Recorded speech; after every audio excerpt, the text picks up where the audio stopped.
So Western Copper and Gold is a single asset company. We're developing the Casino Copper Gold Project located up in the Yukon. I will be making forward-looking statements, so please review this before making any investment. Really quickly, probably one of 5 companies here. We are actually, in addition to being listed on the TSX, we're also listed on the NYC American. So I know being in the U.S., this makes a difference for some people's ability to trade. $7 million in the bank. We closed a financing actually about a week ago. That's enough to do what we need to do this year and next year. And primarily, we raised that to do a drilling campaign this year. We're sitting around 70 million market cap. In terms of investors, management and board, 6 of that 8% is with our chairman, Dale Corman. Headline numbers are there. Top row is the reserve, bottom is the inferred resource. You're looking at a total of 18 million ounces of gold and 10 billion pounds of copper. So this is a large copper-gold project located up in the Yukon. Is it copper or is it gold? If you look at the projected revenue, you're looking at revenue about half copper, about 40% gold, and about the remainder of moly. And moly is an important part of the overall story.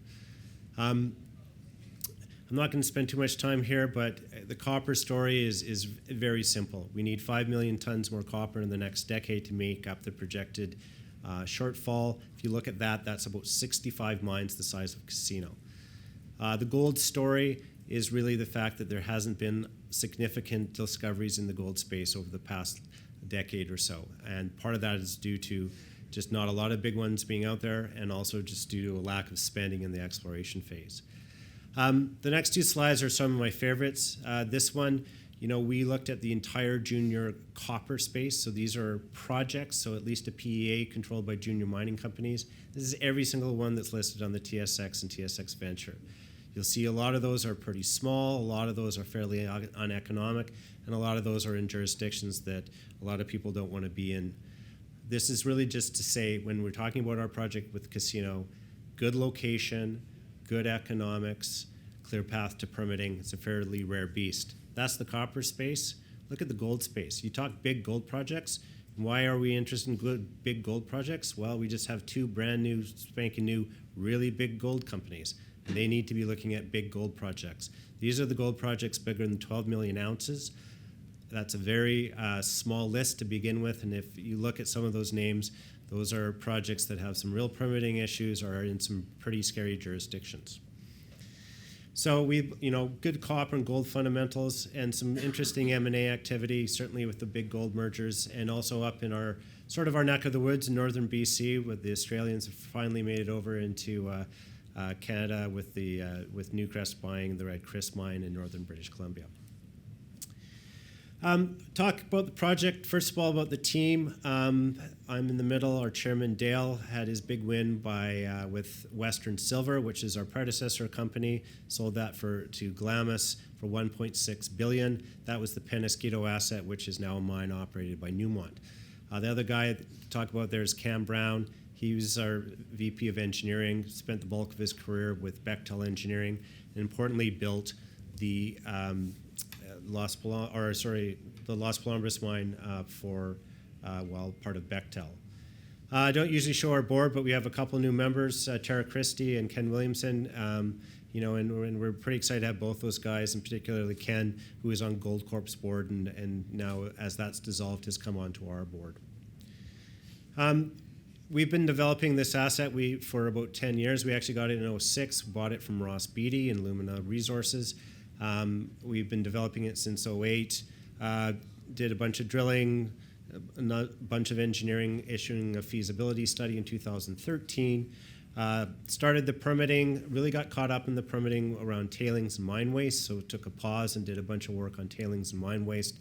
And that accumulated last fall with our tailings study. And as a result of that and a few other reasons, we've launched a small drilling campaign to fully delineate the material in the pit. On the back of that, we'll update the feasibility study, get back into permitting, and the project will be permitted in about 3 years. Looking at the deposit now, large open pit, open at depth, and importantly, no pre-strip and very, very low strip ratio. You're looking at 160 million tons at 0.3 gram per ton gold. That's the surface That's mined off first, put onto a gold heap leach. Beneath that, in the dark and light orange, is the main deposit. It's essentially 1 billion tons at 0.5% copper equivalent. Importantly, the first 4 years, which is the light orange, is 0.7% copper equivalent. So quite a bit higher grade over that first 4 years, and that really helps drive the good economics of the project. That's a 22-year pit. If you look at bringing in the inferred resource, it brings it up to 55 years. And what this is showing is that's one of the deposits there that's been identified by geophysics. There's still a couple other anomalies there as well. And that's not uncommon for these large copper-gold porphyries. They tend to last decades, as we've already identified, and sometimes centuries. So that's the drilling. The drilling is going to be in the inferred material that's inside of the pit. We think there's about 100 million tons that can be converted. So that adds 100 million tons to the overall reserve, and importantly, subtracts 100 million tons from the waste, lowering the overall strip ratio. But the economics based on the 2013 feasibility study, and this is at $275 copper and $1,300 gold. So these are spot prices. You're looking at a 25% IRR and a $3 billion net present value after tax.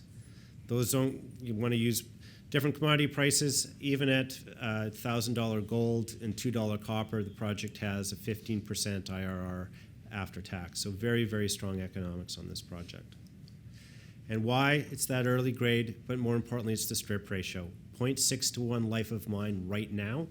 Once we convert that inferred into the reserve, we expect that to drop down to less than 0.5 to 1. Operating costs, best to look at co-product, $1.36 per pound of copper, $6.40 per ounce of gold. So, very, very good operating costs in terms of cash costs. Capital, $2.5 billion.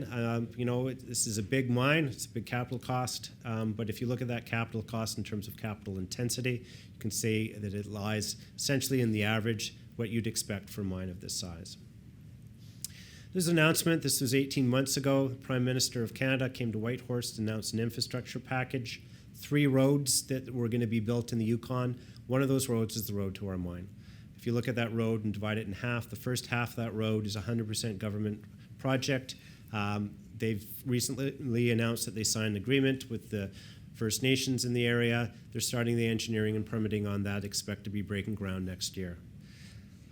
We've done a lot of work up in the Yukon. We're very pleased with how things have gone. We're pleased to see the government recognizes our hard work up there and have provided that support. We've got good support with the First Nations and the community in general. There's a little bit about the tailings. Tailings is a key thing. It was a key sort of hill for us to get over. We're glad to be on the other side of that with an updated tailings design. Final thing I'm going to leave you guys with is really what this district is starting to look like. And if you look at the district, we're that little smudge of orange in the middle there with our deposit. Everything in green is now Newmont. That's the coffee project that was bought by Goldcorp a couple years ago. Everything in pink is white gold. That's 20% Agnico, 20% Kinross.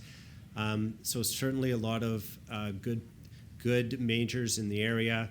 If you look at that, that's about a 100-kilometer radius that's going on there, and there's about 25 million ounces in overall resource in that area. So it's a real emerging district. The Yukon is a great place to be developing mines, and we of course have the Victoria Gold developing the Eagle Mine just north of us here as well. Thank you, and we have a pretty full schedule, but if anybody wants to talk to us, you can come by and give us a holler and we'll fit you guys in. Thank you.